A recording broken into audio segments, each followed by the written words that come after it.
चंपा के जवाब में जेएमएम ने तैयारी कर ली है।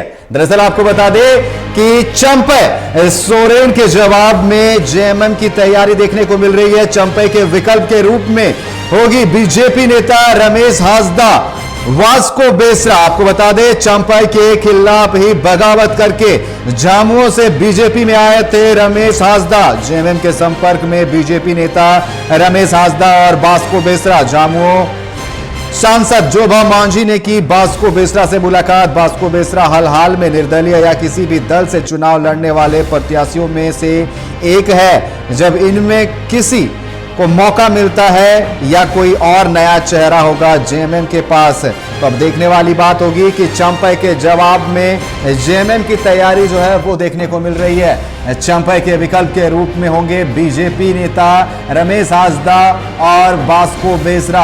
आपको बता दें झामुमो सांसद जोबा मांझी ने की है वास्को बेसरा से मुलाकात। तो जिस तरीके से एक तरफ जहां जेएमएम से टूटकर चंपाई अब बीजेपी के पाले में जा रहे हैं, वहीं अब जेएमएम जो है वो तैयारियों में जुट गई है। और एक बड़ी खबर सामने आ रही है कि बीजेपी नेता रमेश हांसदा और वास्को बेसरा जेएमएम के पाले में आ सकते हैं। इस पर अधिक बात करने के लिए हमारे साथ फोन लाइन पर स्टेट हेड अभिषेक भारती हमारे साथ जुड़ चुके हैं। अभिषेक, जिस तरीके से एक तरफ कोल्हान टाइगर चंपा सोरेन बीजेपी के पाले में जा रहे हैं, अब ये बड़ी खबर सामने आ रही है कि अब तोड़ मरोड़ की राजनीति शुरू हो गई है और बीजेपी नेता जो है रमेश हांसदा और वास्को बेसरा अब जेएमएम में आ सकते हैं। देखिए, आपको अनिकेत याद कीजिए कि मैंने आपको आज से एक हफ्ते पहले एक बात बताई थी। यही एक लाइव फोनो था जिस दौरान मैंने ये कहा था कि अगर चंपाई सोरेन बीजेपी में आ रहे हैं तो जेएमएम की तरफ से भी तैयारी हो चुकी है कि उनका प्लान बी क्या होगा। आपको मैं एक बात और बताता हूँ। देखिए, चंपाई सोरेन जो है पिछले विधानसभा चुनाव में चंपाई सोरेन और बीजेपी के बीच जो जीत का अंतर था वो बहुत कम था, बहुत ज्यादा अंतर नहीं था। तो ऐसी स्थिति में चंपाई सोरेन बीजेपी के लिए कौन से प्लान का हिस्सा है ये फिलहाल बीजेपी को तय करना है। मैं हमेशा से एक बात कह रहा हूँ कि बीजेपी का इंटरेस्ट जो है वो सिर्फ चंपाई सोरेन में नहीं है। बीजेपी का इंटरेस्ट चंपाई सोरेन के साथ जितने नेता जो हैं वो आएंगे उनमें है। मैं हमेशा ये बात कह रहा हूं। और जेएमएम ने अपना प्लान बी जो है वो शुरू कर दिया है। रमेश हांसदा, देखिए रमेश हांसदा सरायकेला से लेके पूरा सिंहभूम इलाके में एक पकड़ वाले नेता माने जाते हैं और रमेश हांसदा जो है वो जेएमएम के संपर्क में है। सूत्रों से यही खबर है कि आज रमेश हांसदा जो है वो सीएम के कार्यक्रम के बाद एक अनऑफिशियल कार्यक्रम में जेएमएम का दामन थाम सकते हैं।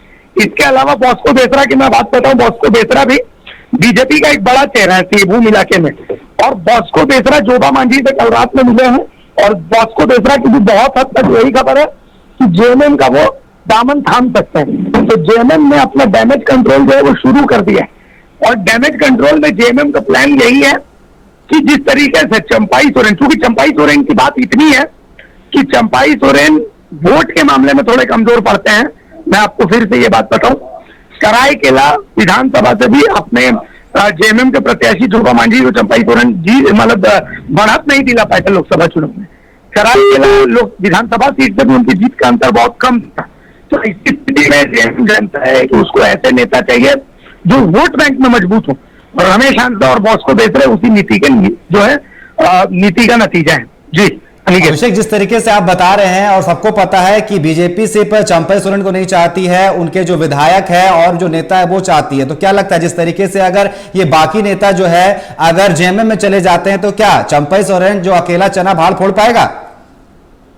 देखिए, मैं आपको यही बात समझा रहा हूं कि चंपाई सोरेन में बीजेपी का इंटरेस्ट नहीं था। चंपाई के साथ जो लोग आएंगे बीजेपी का इंटरेस्ट उसमें है। आपने दिल्ली की गहमा गहमी देखी होगी। अर्जुन मुंडा दिल्ली में है, बाबूलाल मरांडी पीएम मोदी से मिलते हैं, रघुवर दास अमित शाह से मिलते हैं। तो झारखंड की राजनीति अभी बहुत उठापटक के दौर से गुजर रही है।